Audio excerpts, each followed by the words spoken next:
Okay. Brill. Good morning, everybody, and welcome to the Social Housing Roundtable. My name's Elaine. I'm head of partnerships here. And thank you very much for joining us again on this lovely Tuesday at 11 o'clock, as usual. Um, as you know, I work with Matt on the roundtable, and as always, we're really grateful that you spend an hour with us every week to kind of join in the conversation and contribute to our community. We are really proud that it is still and remains free for all, and we need to thank our sponsors for that. So before we get going, I need to thank Alerticall and CMSG for kind of continuing to sponsor us for into 2026. As I said, we're really pleased that you're with us today. I will hand over to Jan and Chloe in a second as we discuss kind of the future of fire safety, I guess, and the importance of kind of keeping kind of residents, colleagues, and buildings kind of in safe and good condition. Like I always say, you can put your hand up. So there will be a short presentation, but then you can pop your hand up and you can put comment in the chat.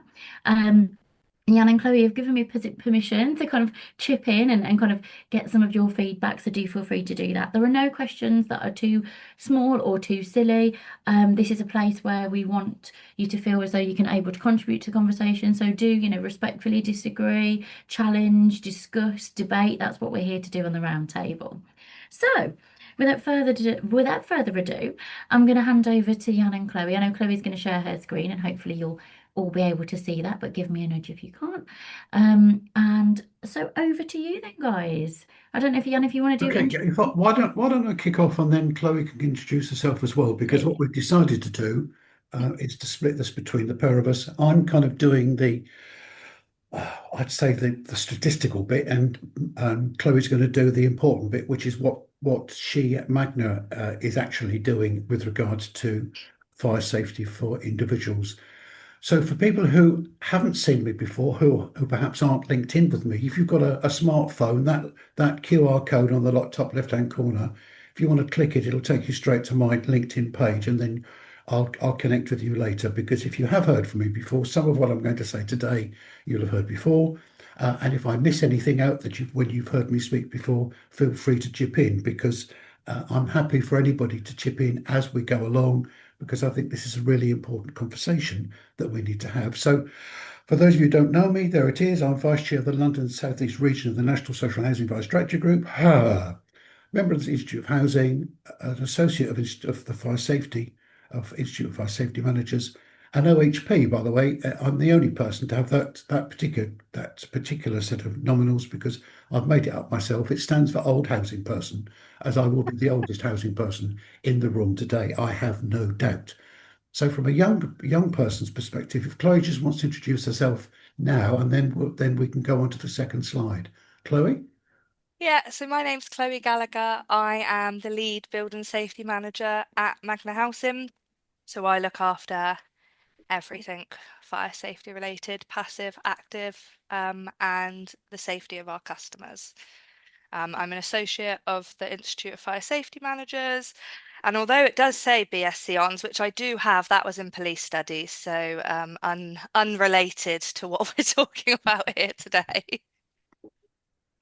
Fab, no matter. Okay, brilliant. Thank you. And the reason Chloe and I are doing this together because Chloe is one of the fire safety managers in the country who's actually, I think, doing the right thing in the right order.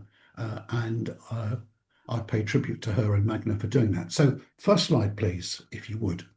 So, we're talking about fire safety, not building safety. And I think it's really important because since Grenfell, there have been equivalent to more than 20 more Grenfells. There have been nearly 1,400 people have died in domestic fires between April 2018 and March 25. Those are the statistics there.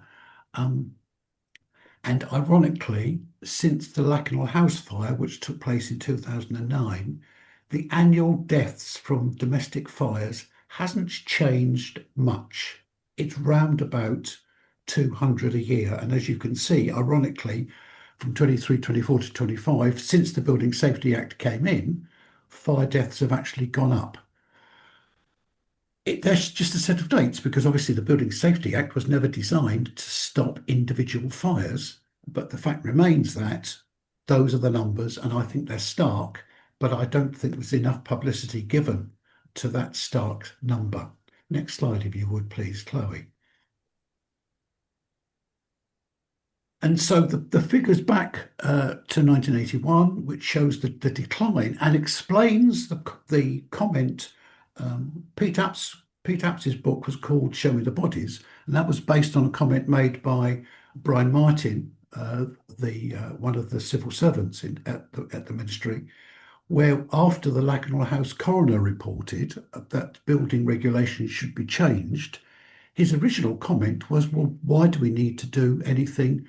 Show me the bodies, because from his point of view, rightly or wrongly, the statistics showed that fire deaths have dropped from the 1980s from 600 to around about 200.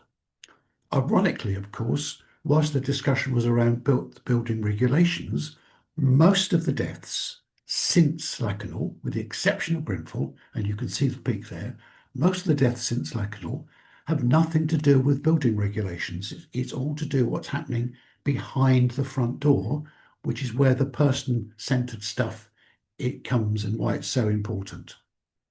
Okay, next slide. Just before you move on, Jan, we've had one question within the chat to say, are these stats including house fires and low rise or just high rise? Well, the next slide explains that, I think, because what it's showing is that the majority of fires are in low rise and in houses, and that's the big bar at the bottom of that chart. This is from 2011 to 2019. These are government figures. I'll give you the links to them later on. Haven't seen any more recent figures, but the nature of deaths sadly remains the same. So the number of people dying in high rises is relatively small. And in fact, the number of people who've died in fires in tall buildings, and by tall buildings, I mean anything over 10 stories, since Grenfell, the number totals 24. 24 out of the nearly 1,400 people. So from a fire risk perspective, you're more likely to die in a fire in a low rise or house than you are in a high rise. And if you think about it, one of those reasons is linked to who lives in those properties. So hopefully that answers the question. And on to the next slide, which takes us to one stage further, which actually shows that in measuring the number of deaths, the fatality rate, about 6 per million. For women, it's less than that. But from an age perspective, as you can see, I'm more likely, as I get closer to the figure on the right-hand side, sadly, I'm 4 times more likely to die as a single male in a fire than the normal population. And the reasons for that are fairly obvious when we get into the detail, which we'll do on the next slide. So the BRE did some research into Scottish deaths, and the link to that will be shown at the end of the presentation. And the Home Office also did some research. Link to that is there as well. And I think it just confirms what most people in housing already knows, that most fires start in the kitchen, deaths occur in the living room or the bedroom. Older people are more likely to die in a fire, hence the statistics I've just shown. And most deaths do not occur in high-rise flats. And the reason I got heavily into all of this a few years ago was the fact that as I get older, I'm in a group of people growing within the population. So over the next 10 years, the over 65s are going to increase by a significant number. And if we know that older people are more likely to die in a fire, then the risk to those people obviously grows because there's going to be more of them, and we need to be doing something as social landlords and indeed as a society to do something actually about that. Okay, next slot. So that research by the BRE subsequently followed up by some research done by a team working at a company called Plumas that I did some work with. Identified 7, we've called them personas, 7 types of living, if you like, where you are more likely to die in a fire. And those at the most greatest risk, and we gave them names. So smokers, we call person vapor, is the most likely to die in a bedroom or living room fire, careless disposal of smoking materials. People with a medical condition or temporary physical mobility conditions which stop them moving away from the fire, we call bones. And Molly is, I think, the greatest sadness in all of this. So if you've got somebody who is probably bedbound and living alone, has been visited by carers who very carefully use creams to keep the skin soft and supple and to stop bed sores, if that person is a smoker, they are most likely to drop their fag.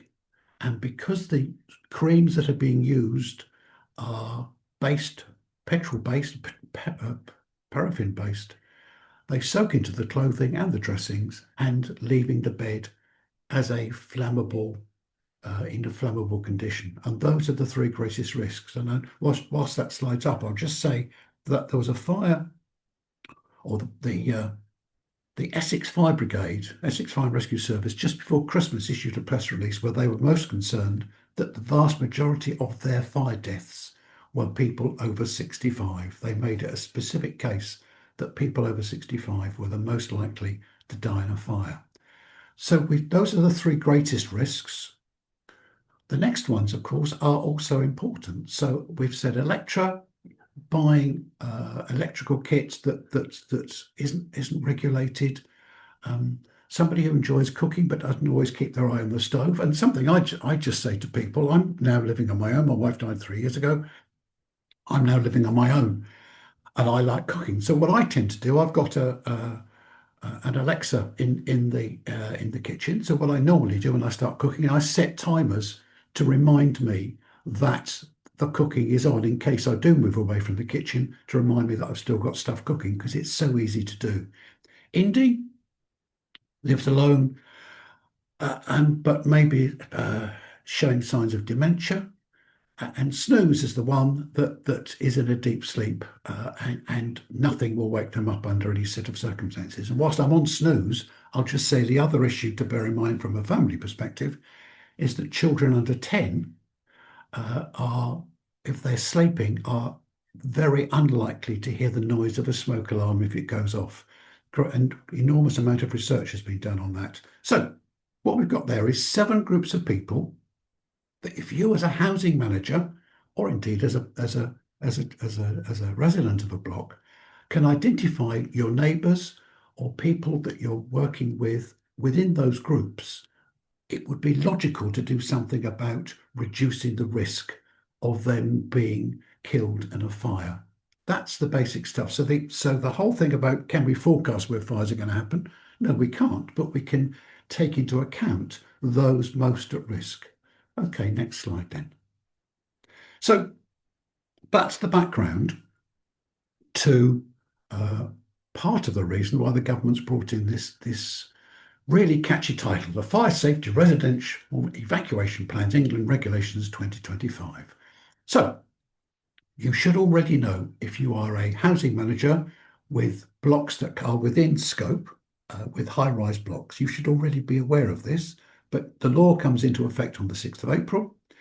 It applies to those described as HRBs, which is the 18 plus buildings, and those 11 stories plus with simultaneous evacuation strategies in place.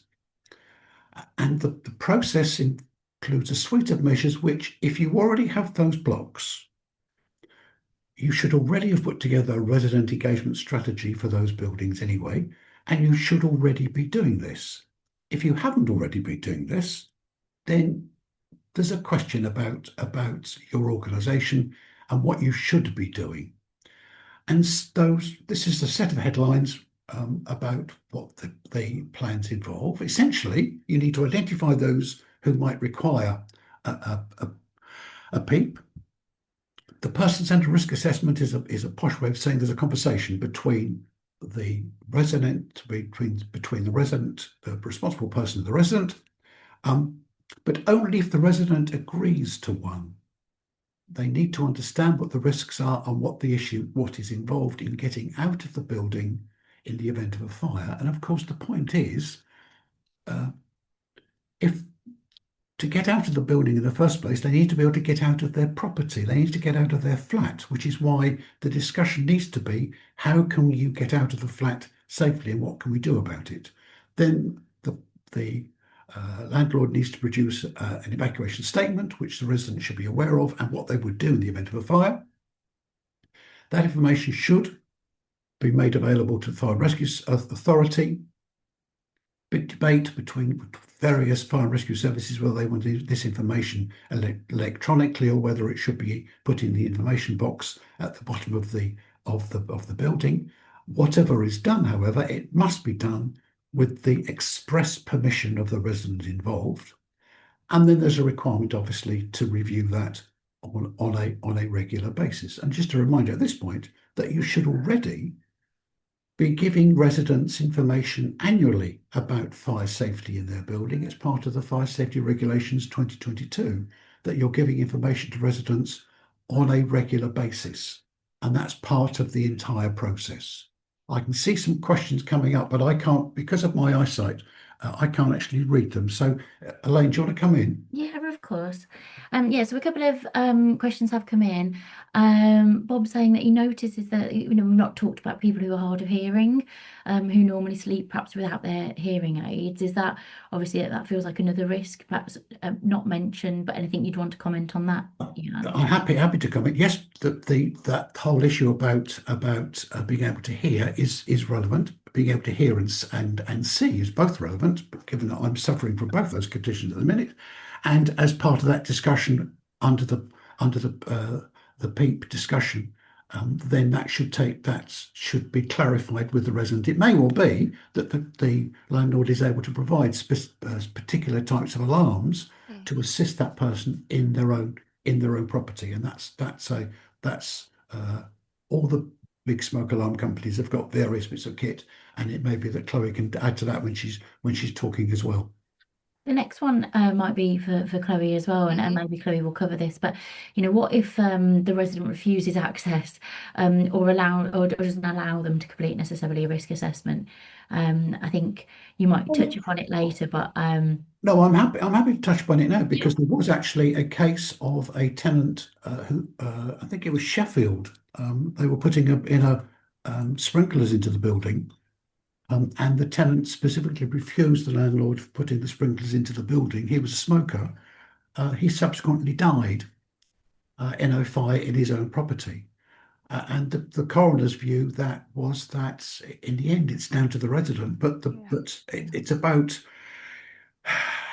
resident engagement in all its forms. It's usually being able to talk to people about what the dangers are, and usually, and Chloe will come back to me this, I'm sure, turning up with a person wearing a firefighter uniform usually helps you get access both to the person's brain because it's the discussion, rather than just some housing manager just babbling on about something or other. But I'm sure she'll cover that, and when she talks about what she's doing down her way, I can see some more things popping up there. A couple more come in, and then we'll kind of carry on and pick up the questions as kind of they continue, and then kind of Chloe talks about her experiences at Magna. I think Alex is saying he's just received a survey from the Housing Ombudsman's Disabled People's Forum around PEEPs, and Matt is recommending pillow alarms, saying that they're very useful. Yep. And Lily has just added another question in around whether some of this approach could be replicated for responding to flood events. Will this be recognised as something that can be kind of multi-purpose and multi-hazard responses? You're all kind of keeping me on my toes because as I'm going, more people are commenting, which is great. So I don't know whether you want to kind of come in on kind of. Well, I'll touch on the flood thing because the flood thing is important because this is about an evacuation plan for the building, which is it's new, but obviously most landlords with a tall building already has a plan as to what to do with evacuating the building in the event of an emergency other than a fire. And all of this stuff is relevant to all of that because it's important about how you're getting people out of a building and under what circumstances. So it is in fact all very, very relevant. And I'll take a step back and let Chloe speak in a minute. So if we just pop to the next slide. And this is the link. People will be able to see this afterwards, but this is the link to the guidance that's been issued. Remember, guidance that's issued by the government isn't it's not statutory. There's no legal requirement about it, but it contains important information and links to other bits and pieces, some of which I've included towards the end of this morning's discussion, because there is so much information available, and there is a danger of being completely overwhelmed by it. But this is the specific guidance only recently came out, and it talks about a number of things, and I'll touch that after Chloe's had a chance to explain what the good stuff she's doing down at Magna. I'll take a deep breath and take a step back. Thank you so much, Jan. Chloe, Thank over you. to you. We've had a couple of comments in the Yeah, I've in the seen chat that. before we. Do you want to cover those now? Yeah, so So, like, in if I just read them out, just in case people are watching the recording, we don't actually always get to see the chat. okay. Is that okay? So actually, Kevin's saying, will we be looking to treat these in a similar way to other compliance issues, especially with a high number of leaseholders? So consider legal action to ensure we manage the hidden risks. And Tim's come in and said, actually, with the new regulations, I thought tenants cannot refuse safety work. So maybe something you're going to pick up, but both really kind of poignant, I guess, questions. Alert Call return as one of the keynote sponsors for the Social Housing Roundtable in 2025 into 2026, and we're delighted to have them back. Alert Call help as many people as possible feel safe, connected, and informed by combining ingenious technology and award-winning human contact. As you can see from this touchscreen I've got with me, Alertical's digital engagement solution helps social landlords proactively know their customers and properties by putting a portable touchscreen in every home, offering a daily property check through the optional OK Each Day service, plus repairs reporting, tenant surveys, and much more. They also provide Beyond Warden Call, an easier, simpler, and lower cost wireless warden call solution with video door entry, dispersed telecare, and smoke alarms. Alertical work with over 60 housing providers across the UK to enhance two-way engagement between customers and their landlords. In 2022, Alertical won the Queen's Award for Enterprise and Innovation, and in 2023, Alertical won Housing Supplier of the Year. We're delighted to have them back with us throughout the course of this year, and please do go check them out on social media and LinkedIn to find out more. Thank you very much, Alertical, for sponsoring us again. So I think for Tim, obviously what we're talking about today is like our person-centered approach, not necessarily the work. I don't know the case study that Jan specifically mentioned, but certainly at Magna, if we wanted to put sprinklers into a building and someone refused, we would enact that under the tenancy. Absolutely, we would go forward and we would grant entry, whether that was with the customer engaging us or if we had to through the court. But they can refuse a PCFRA, a person-centered fire risk assessment. That is not covered. That is something that they don't have to do. Like Jan said, we can try. I've spoken to people till I'm blue in the face about why they would need one. I've turned up with the fire service. We've actually got now a thing with our fire service, our primary authority, called doorstep advice. So a lot of people, obviously, you also have to consent to refer them for a safe and well home safety. They all call it something different.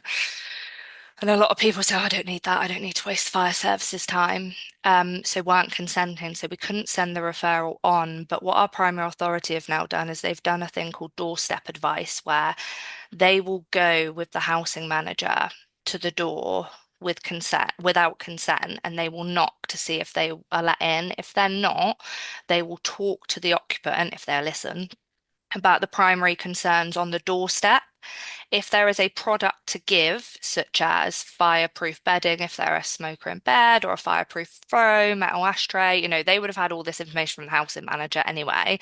They will provide that on the doorstep. It is something I actually haven't heard any other fire service do that. It's something that our primary authority did as some feedback from me. I said, you are missing people when you are, with this need for consent. So that's something that they introduced. We haven't had probably a handful of them, because eventually people will, when you say, it's free, they do this all the time, this is what they're here for, they will very often let the fire service in.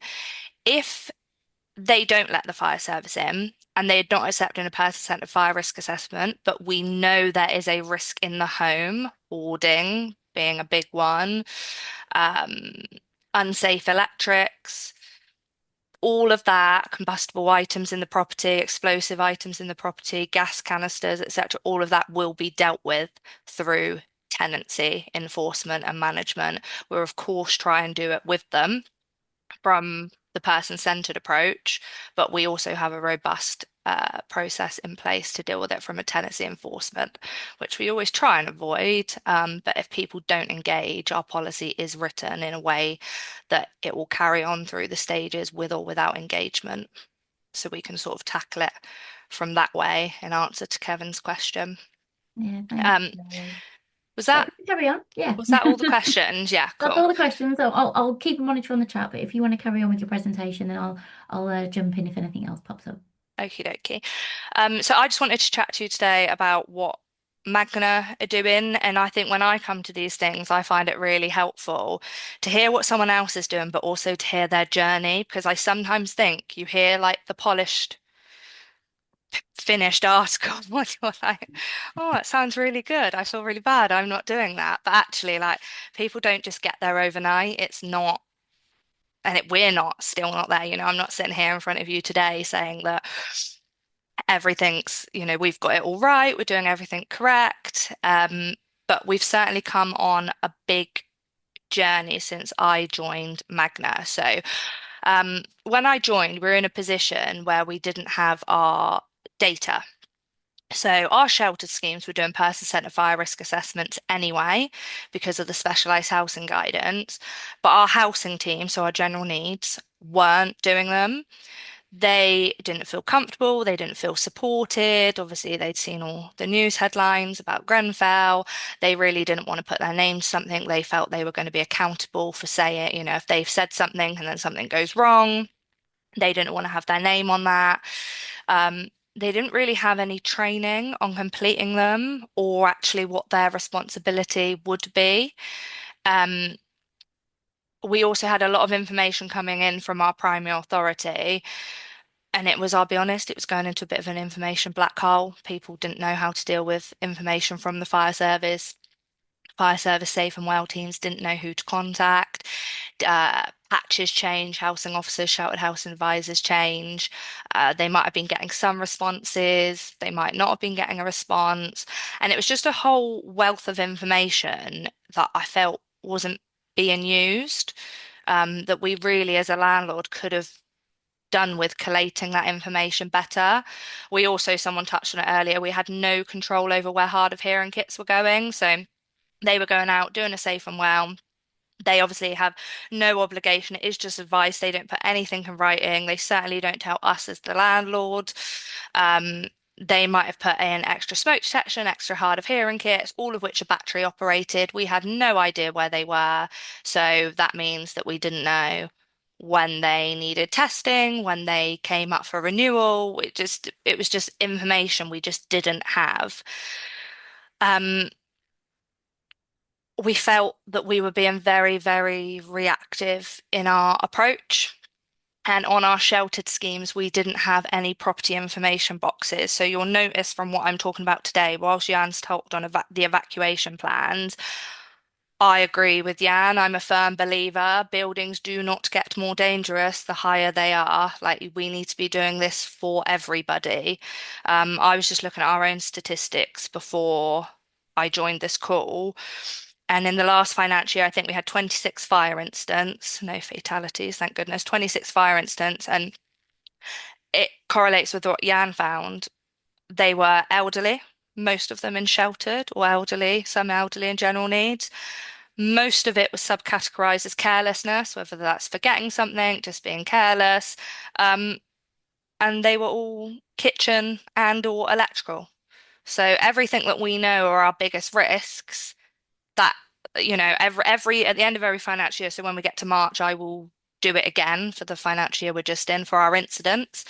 But all the data points to the stuff that we know, that the fire service are reporting where the fires are, what are the cause of the fires, the demographic of the people who are in the fires. And like I say, every single one of them, not one of them was in an 11 metre or 18 metre building. And that's that's just from us. I'm sure other people on the call have their own stats on their fire incidents. So that's where we were. Wasn't great. And I was like, we need to start taking more of a person-centered approach. We need to start rolling this out to our general needs customers. Some things that came up like whilst we were in this process, just to highlight, you're not in this alone. We're not perfect. I came across a customer with a dolls on him. He lived in a flat. So when we came to upgrade his fire door, we couldn't put the thumb turn on his fire door. We knew about him as a landlord, but that information when we changed systems wasn't changed over. If you go right back to, I mean, he's been in our service many, many years. But if you'd gone right back to day one, he probably should never have been placed in a flat. That was just incorrect placement for that customer. I've come across profoundly deaf customers who can't read or write. So they are not understanding any of our communication. They didn't have hard of hearing kits linked into the building alarms. The hard of hearing kits that they did have were provided by their support services. They weren't ours. Again, the housing officers absolutely knew about these customers, but they didn't understand the impact of why that needed to be shared wider and where that data needed to be put. I had a bedbound customer living in a converted premises. She physically couldn't evacuate. She is now just about to move into a bungalow. That was a management transfer because, again, she should never have been placed in that home. We've had a customer with degenerative illness on the 4th floor of a HRB. She absolutely didn't want to move, which was her right. So we put in a Pluma system, we upgraded her home, we took the person-centered approach. She is now wanting to move, so that's good news. And one that we come across a lot is a lot of elderly, really elderly customers living in general needs because they've been in the service for generational. And they've got dementia and it's trying to be managed because, I won't go into it today because otherwise I won't stop. But the demand on, adult social care, social services, they're trying to manage as many people to live independently in their homes rather than going to dedicated care homes. And I think that is becoming a risk for social landlords because they have increase in demand. They can't keep up with capacity, but we also are really struggling to manage the risks of elderly customers who sadly have got Alzheimer's or dementia. That's becoming a real struggle. I mean, just this week, I've got a letter that I need to write to adult social care after yet another incident of me basically saying, you really need to pick this up now. We've been trying, we've gone to MAR meetings, we've gone to risk management meetings. You need to pick this up now. Something is going to happen. So I think I can see quite a few people nodding actually with that. I think everyone probably knows a scenario that I've read out. So what we've done, it's not all bad. So first of all, we took a deep dive into what we had and what we were doing. We needed to amend our policy and our forms slightly to ensure that we were doing the right thing. Like I said, everyone gets a PCFRA, even if you live in a house. If you want a person-centered fire risk assessment, we will give you one. Obviously, whether it's a PEEP or not depends house flat, but certainly looking at someone with a person-centered approach, doesn't matter where you are. We rolled out in-house mandatory training to all of our frontline staff and colleagues, and that is now on an annual basis. I carried that out, and the biggest feedback I got from that was, oh, it's common sense. Oh, yeah, that makes sense. Oh, yeah, because ultimately the risk that a PCFRA looks at, we all have a home. We all know if a plug socket looks dodgy or if a heater precariously balanced on a pile of books looks safe or unsafe. It really is common sense. We now provide extra support from building safety. So we believe, and I know a lot of other providers do this, that the person-centered fire risk assessment should absolutely be carried out by the frontline team, whether that's housing or sheltered. They know the customers. The guidance says it should be carried out by them. But when it comes to an evacuation plan or something more in depth, we will support them. We acknowledge that they don't necessarily have the skills or the understanding of the building or an evacuation strategy, so we will step in to support with that. We upgraded all of our shelter and extra care to LD1, and we have sorted them all out over to digital. We've done the digital switchover already for the warden call ahead of time. We renewed our primary authority partnership. So when I joined, it wasn't super active, and now it's one of the most valuable things that we have. The information sharing that we have between us and our primary authority partner is incredible. Like, just like I said, I've got a letter to write to social services. That's because the incident commander knows who I am. He's messaged me to say, look, we've had this incident again at this address, something needs to be done. And now we've renewed that partnership. That is information that we are getting on a regular basis. We will very often try and work together. We're thinking this year we're going to do an event on hoarding. So, I mean, a completely separate discussion, but if anyone here isn't in a primary authority partnership, highly, highly recommend that you or your organisation look into that.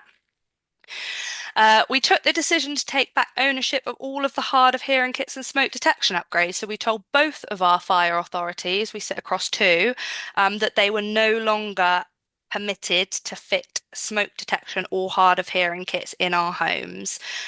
We went round, we took all of their kit out, fitted all of our hardwired kit. That way we know when the expiry dates are, when they need to be tested. We know that they've been fitted correctly. If the fire service reach out to us, we will, with the need for one of these, we agreed an SLA to them to get it done within 48 hours. And I would say that is working very, very well. We recycle hard of hearing kits after a void period because, some hard of hearing kits don't go through their whole lifespan in a property before the property goes to void. We fitted property information boxes everywhere, including our specialised housing schemes. We spent a great deal of time with the fire service over codes for fire panels, suited keys to our brand new fire doors so they stopped getting broken into, and our codes to our property information boxes so the locks stopped getting cut. Again, that came to a huge data sharing exercise with our fire service and real conversations with them, what they needed, where to save that information, which properties were magnas. And we targeted all of our inner rooms, our high risk schemes, and we fitted Pluma systems into those. So that's sort of all the things that we have done that Thanks, Chloe. we Can I feel say have. No, carry on. Sorry. I was just going to say that we feel that have put us in a better position to when we started. Yeah. But I've got one more slide that I can't see if there's any questions. There have been a couple of questions in, Okay. and I think Kevin's just asking, I guess, for a little bit of context. So, how many properties does Magna manage, and but what percentage have you completed, please? I don't know what you, Kevin, if you could just pop in the chat what you mean by what percentage. I think he means how many people have we offered a Got you. person centre. So yeah, basically all the sheltered schemes have them done annually. So I sort of separate them out of that. For our general needs ones, what I did is I came in and it's almost like, oh my God, where do you start? When anyone comes into our service, we obviously record any details they think are relevant to us. So we had a list of disabilities, cognitive impairment, we have a whole big list. And I printed that list from the system. I gave it to housing and said, contact every single person on this list and find out whether they need a PCFRA. So we split into two. We have like preset questions. It's a list of about 15 questions that you can ask. You can do it over the phone.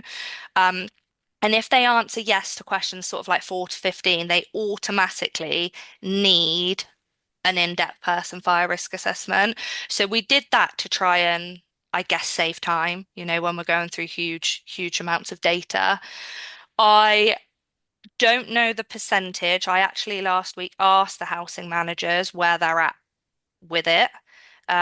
So I'm due that information this week. So I don't have an answer for that. But that's where we started. I had to start somewhere. As a separate matter, anyone that does now come into the service sort of in the last 3 years since I changed policy. When the housing officer goes out to do the new tenancy visit, 6 to 8 weeks, they will then also do those preset questions regardless, like it's automatic. So we're almost capturing them as they come into the service. And I also did a lot of just conversations with lettings, and I think we changed the lettings policy slightly.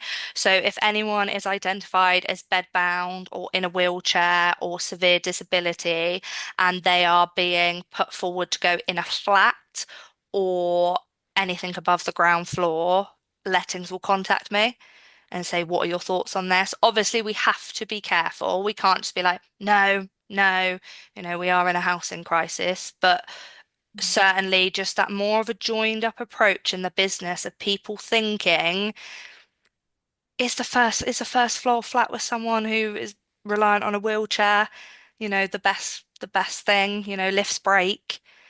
So yeah, we've certainly have a more joined up approach for that. Thanks, Chloe. There's a couple more in the chat that I will just read through. Okay.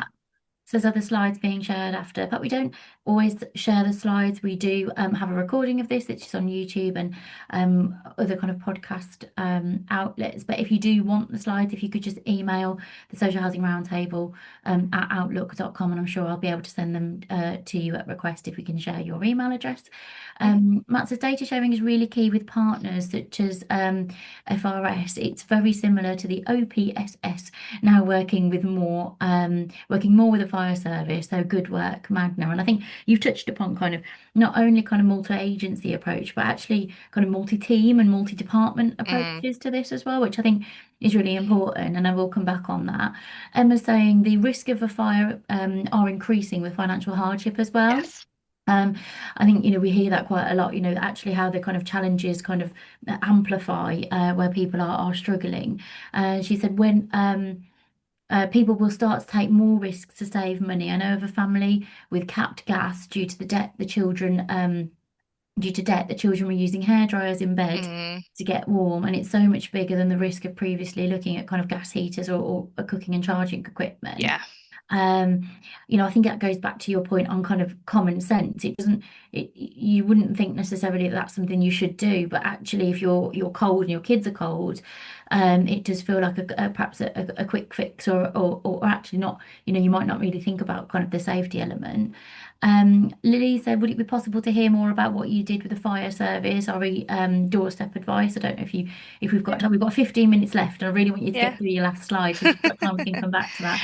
And Julian says, have you had any issues with fire door manufacturers not wanting to work with your suited lock system? So lots of questions there, lots of That's kind right. of feedback. Don't know if you want to take a couple of those or get Yeah. get through your last slide and then come back to you. Case Management Solution Group, or CMSG, are the home of React, the UK's #1 case management system for ASB and community safety.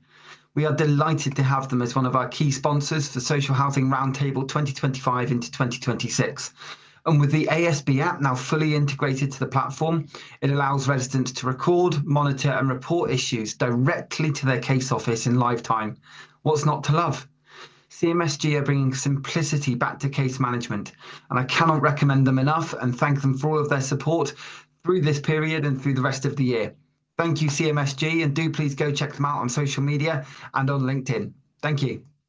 So in regards to what Emma said, yeah, absolutely. But what I guess there's two parts. One thing that I drilled into our frontline teams when they were nervous about undertaking these is it's what you see on that day. Are you going to go into a property and see a hairdryer under a duvet cover? Probably not. So, don't feel you need to spot every single thing because just because you don't, just because it may not be visible, it wasn't out when you were there and it was out the next day. That's why it's so important. We try to say, to fill in these forms correctly. And if you're saying the kitchen's, no further action on the kitchen, write in the notes it was immaculate, it was tidy, because if it's then not, a week or so later, when you were there and there was a snapshot, it was clear and tidy. Things change in people's home really quickly. What I would say is the demand on our Money Matters service has increased massively. We have got a lot of energy schemes. We do a lot of outreach with customers, those sorts of people that you're speaking about that are more at risk, and especially in the winter. So yeah, we do, tackle it from all sides, from both a building safety and, a money matters tenancy support side. The doorstop advice for the fire and rescue service, it was just a bit of a brainchild, I'll be honest. It came from a bit of a it came from a bit of a disagreement with me and the Safe and Well manager, I guess she is. I had asked for some fireproof bedding, to have some in stock from them because I think they'd done it years ago. And she had sort of said, no, like we need to be the ones to give it. We need to understand why we're providing it. And I sort of said, well, not everyone consents. I think you're missing people out, Anyway, that's how we ended up with, in the spirit of partnership, they will come out and do that doorstep advice if people aren't consenting and letting them in their home. So it wasn't really like a big process. It was just the direct result of us not trying to reach as many people, I guess. And I don't know if they've done that because we are in primary authority with them. We work very closely with them, our relationship with them. I don't know, but certainly discussions that you could be having with your fire service. And I'm happy to provide more information about that separately if anyone did want to go and have those conversations with their fire service. And then in regards to Julia, no, we haven't had any issues with fire door manufacturers not wanting to work with suited locks. So I think we've been quite lucky with that.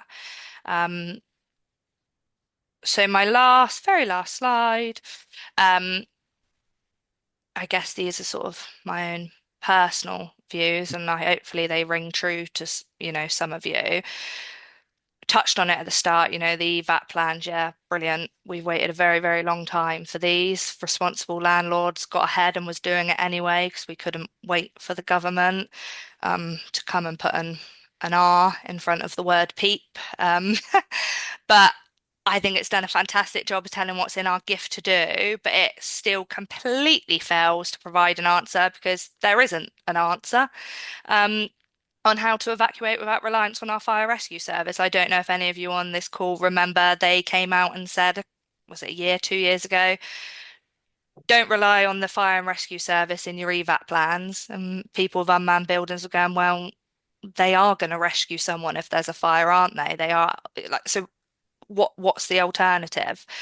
I mean, I certainly fed back to the EEIS consultation with that, and it still remains unanswered. I am a little bit worried about the more rogue landlords, maybe, feeling that this is all they have to do, just their 11 meters and 18-meter buildings, and not take a person-centered approach across all of their stock. Has highlighted fire decimal being prevalent in low-rise and low-risk buildings. And another challenge which I've touched on, customers don't want to engage. They don't think there's an issue. We can't enforce it. We can't make them do a PEEP. Or sometimes we will do the person-centered fire risk assessment, but we can't facilitate a PEEP even if they wanted one. They don't understand it. Cognitive function's not there. So we do have, things in place if someone doesn't want it. We've got a letter that we will send out saying, we've tried, we're here, we'll try again next year. This is available to you. I think it just shows a sort of best endeavours approach that we should probably all be taking when people decline PCFRAs. And just an end note, which I think me and Jan have both said throughout, regardless of your building type and the risk of your building, if you are not trying to safeguard the lifestyle choices and living conditions of people behind the flat door, fire deaths will continue. Thank you, Brilliant. Chloe. A kind of sombering kind of end, I guess, to your presentation, but really, valuable message I think you're getting across, and loads of information there that I know lots of people will take away.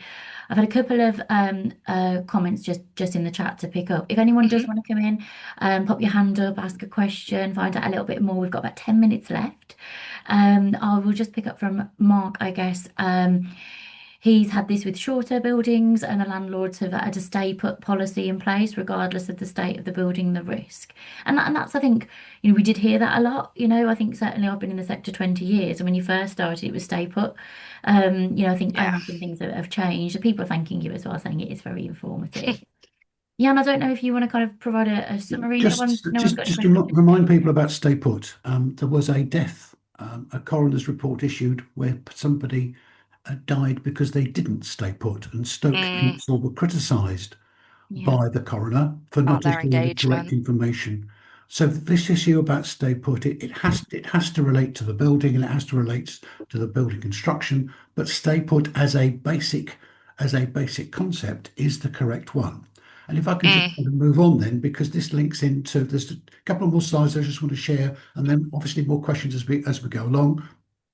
So the guidance that I talked about, which people will go off and read before they go to bed tonight, over a large glass of flavoured Polish vodka. Well, that's my choice.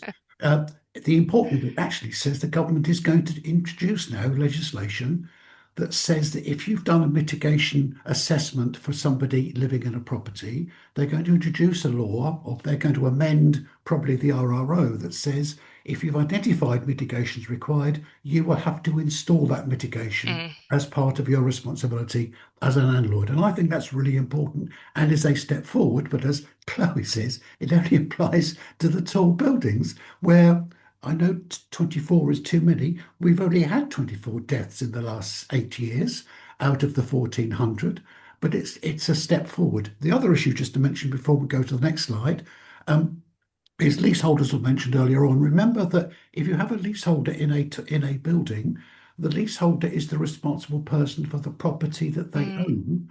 And if they put a tenant into that property, they are responsible in exactly the same way as we are for the building. They are responsible for that individual person as well. It's really important to remember that. Okay, next slide then.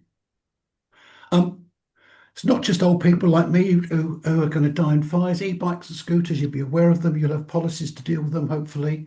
A lot of stuff going on about e-bike storage. Happy to take that conversation elsewhere. There are issues now about solar panels. If you had a solar panel installation program in your landlord stock, you need to be aware that some insurers are now saying, unless you've got a maintenance program for the electrical kit to those panels, if you have a maintenance program in place, you can kiss your insurance goodbye. And just on that one, from a fire service point of view, all fire services must be told. So if you're putting solar panels on any of your housing stock, regardless whether it's flat or home, the fire service wants some very specific information. So please make sure you are sharing that, because I know a lot of people who aren't. Yeah, good one. Air fryers, some of the little so-and-sos are still bursting into flames. That's the thing to take into account. And those statistics are available on that particular link. Next slide, please. So lots of references. I talked about the statistics. There's a link there. The BRE group did the analysis of the deaths in Scotland. That link is there. More statistics about English deaths is there as well. And another set of statistics about individual deaths. And you can identify the number of deaths in your own location within that last reference point as well. Next reference, please. And then this is the guidance for responsible persons as well, together with a link to stuff that I did with Plumis. We've mentioned Plumis. Water mist systems are a suitable alternative for stopping fires in individual properties. I did some research into coroners' deaths, which I think is really important, because nobody takes notice of coroners' deaths, and it's an issue that comes out of the Grenfell stuff, which I won't bore you with, but it's still a major issue. That reference is there. So plenty of reading there, and happy to discuss them separately. Next slide, please. So can we actually reduce the deaths? Well, Chloe's quite eloquently talked about the positive nature of sharing information with the Fire and Rescue Service. We should be doing more amongst ourselves. We're trying to do that with the Institute of Housing. We're trying to do that with a fire safety network that I'm part of. We know who's most likely to die in a fire. It's about what we do about it and how we identify those people. And the point about fire safety is it's like gas safety. It doesn't stop. It's part of our day-to-day being. it doesn't have an end date. You can have a building safety program that stops because you've done all the building safety stuff. But fire safety is every day, 24/7, every day. Next slide, please. So final message for me, and I should have put Chloe's email address on this, and I apologise I didn't. It's just me. It's just me. I apologise for that. But I'm happy to take. You can filter it all out, Jan. You can triage first. I'm happy to take questions. If people wanted to contact me, that I passed on to Chloe, happy to do that as well. My number's there. I've seen some people come on to me on LinkedIn already. My phone number there, happy to take a call. But the point is, this is something for everybody. Yeah. Chloe within Magna has done a magnificent job and is doing a magnificent job in spreading the word that it's everybody's job and getting everybody involved. And it's really, really important that we do that. Because remember, the Lakanal house fire that occurred in July 2009 had the coroner's report finally came out in May 2013. And one of the things the coroner said from the Lakanal house fire 13 years ago was that people should be talking to their new residents about fire and how to get away from a fire. This isn't anything new. It's 13 years old, for goodness sake. If you're not already doing it, you should be. And that's I'll pause for breath at that point. No, thank you so much, happy to both take further of you. questions. I'm really conscious that we've just got kind of 4 minutes left. Lots of people saying it was dead interesting, really, really important messages, but really insightful. Alex has touched upon whether the detail of information that you need to provide around solar panels, but he has shared his email address there, so I don't know if you want to pick that up directly. Tony's suggesting maybe it should be a compliance issue in line with gas, asbestos, mechanical, that sort of thing. Would be interested to kind of hear your views in the last minute.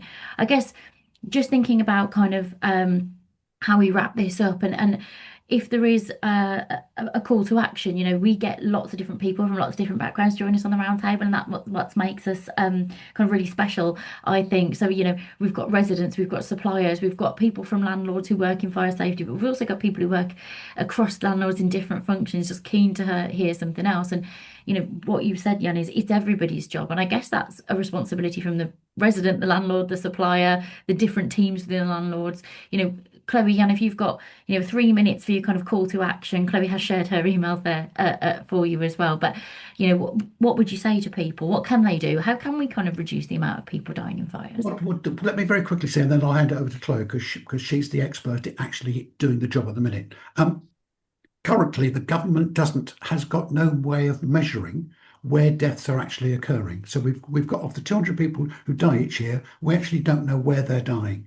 So I'm pressing the government to say, well, actually, if we can identify where people are dying and the circumstances in which they're dying, we can do something about reducing that number. But the important thing is we know how and why people die, and as housing managers, we should be doing something about it on a daily basis. Pauses for breath. Let's Chloe take over.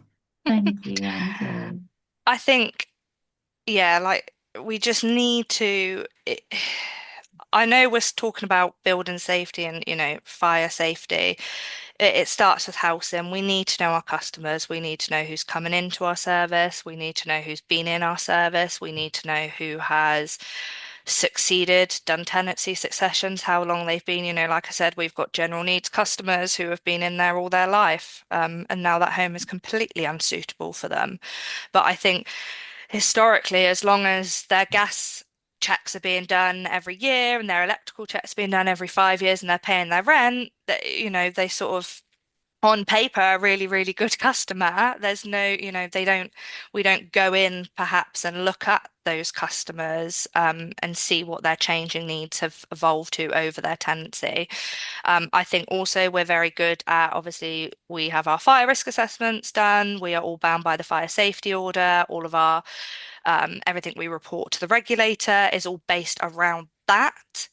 There is not much being reported on and what we're doing behind the door. So I can understand that social housing providers would invest in, the fire risk elements, the stuff that's coming out on the FRA, but I would urge people, if they are in a senior position, to start investing in a person-centered pot. That is what we do. I put a sum of money in my budget for the last 2 years for a person-centered approach, separate to do with anything to do with the FRAs, and that's how we've been able to implement some of this stuff, and that is what is needed. But it does need the buy-in, because those are not the things that are being reported. We're reporting on FRA stats, not behind the door stats. So I would just say, if there is anyone senior or anyone who can speak to their line manager, that is the sort of thing that you need to be thinking of. Thank you, Chloe. I think it's a really important message, actually, isn't it? That, perhaps, regulation is here, doing the right thing is always potentially sometimes a little bit further away from kind of what we just report. And I think understanding what's right for your business as well, I guess, and understanding what's right for your tenants is really important. Thank you so much. I mean, I like, Chloe, how you've had to confirm that you weren't just praising yourself within the chat. I did see that, and I thought, that's not me. I think you can absolutely back yourself. You guys have brought, you made me think about, how, as a board member with many of my hats on, how are we joining the dots? How are we informing our lettings allocations? How are we making sure that we're not only, doing what's right now for the current tenants, but also what's right for future tenants, and just making sure that those people who've been with us a long time are still getting what they need, and keeping them safe in their properties as well. Thank you all for joining us. Thank you so much for contributing to the chat. We don't have a social housing roundtable next week because I'm at an event in Wales, and sadly can't do two things at once or be in two places at once. But we will be back the week after, so do keep a look on LinkedIn and our regular emails that go out for what's happening next in a couple of weeks. Thank you again. I really appreciate it, and take care. See you soon. Thanks. Bye. Bye. Thank you.